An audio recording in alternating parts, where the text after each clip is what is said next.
What if every book in a library was written by the person you're about to become? I found it at the end of a street that doesn't exist on any map.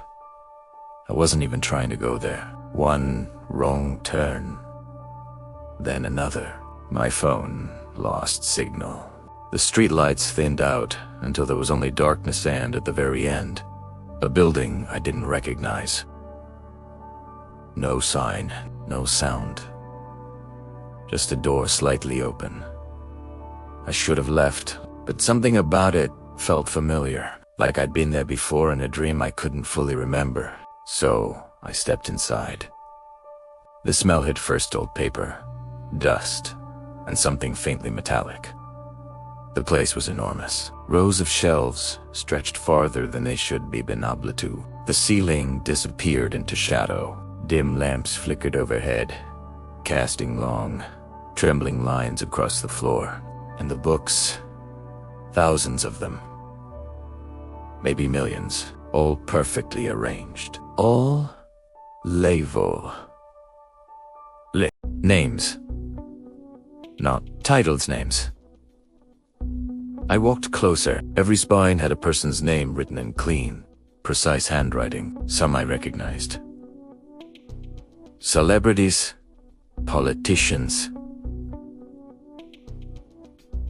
old classmates. Most I didn't. I reached out and pulled one at random. The moment my fingers touched it, I felt something. Warmth. Like someone had just put it back. I opened it. It wasn't a story. It was a life. Every page described a person's thoughts, choices, conversations, things no one else should ever know. I slammed it shut, my chest tightening. This isn't real. It couldn't be. But then I saw it. A few shelves down. My name. My exact name. Not similar. Not close. Exact.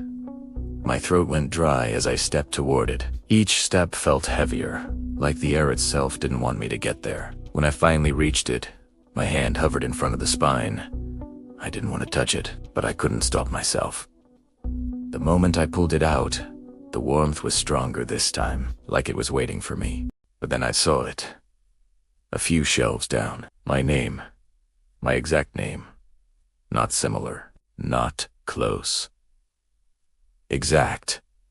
My throat went dry as I stepped toward it. Each step felt heavier, like the air itself didn't want me to get there. When I finally reached it, my hand hovered in front of the spine. I didn't want to touch it, but I couldn't stop myself. The moment I pulled it out, the warmth was stronger this time, like it was waiting for me. I opened to the first page, and my world tilted. It was me. Not my past. Not memories. My future. It described things that hadn't happened yet. Places premeta. Adinati gone. Decisions I hadn't made. But it felt right. To write, I flipped through pages faster, my breathing getting sharper. Then I saw a date. Tomorrow I read every word. What I'd wear. Who I'd talk to. The exact sentence I'd say at 2:14 p.m. I shut the book immediately. No. This is stupid. It had to be fake. A trick. So I left. I ran out of that place, back through the empty street until the world felt normal again. The next day I made a decision. I would prove it wrong. I wouldn't follow the book. I wouldn't say what it said. At 2:14 p.m., I stayed quiet. Someone asked me a question. I shook my head.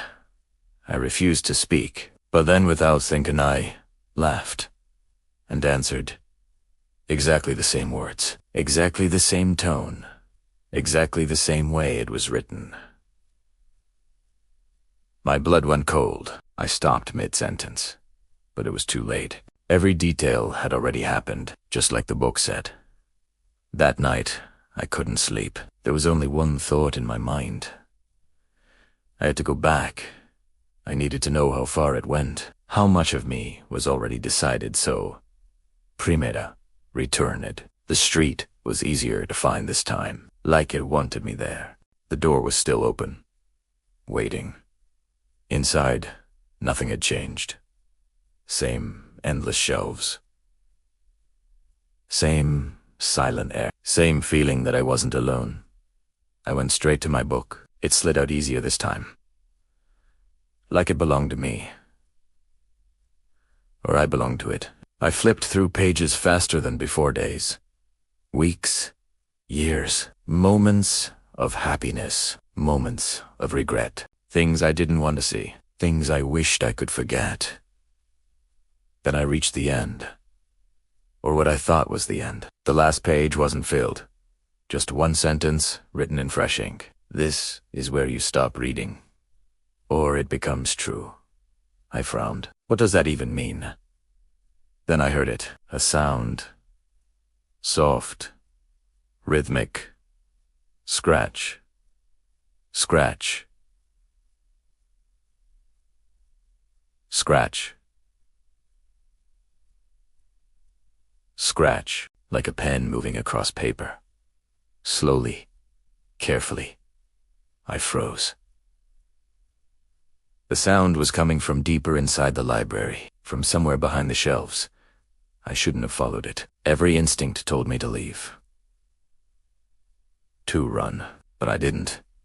I moved quietly between the rows, the sound getting clearer with every step. Scratch, scratch, scratch, until I reached an open space, a desk, a single lamp glowing above it, and someone sitting there, writing. My heart stopped. It was me. Same face, same clothes, same expression, but older.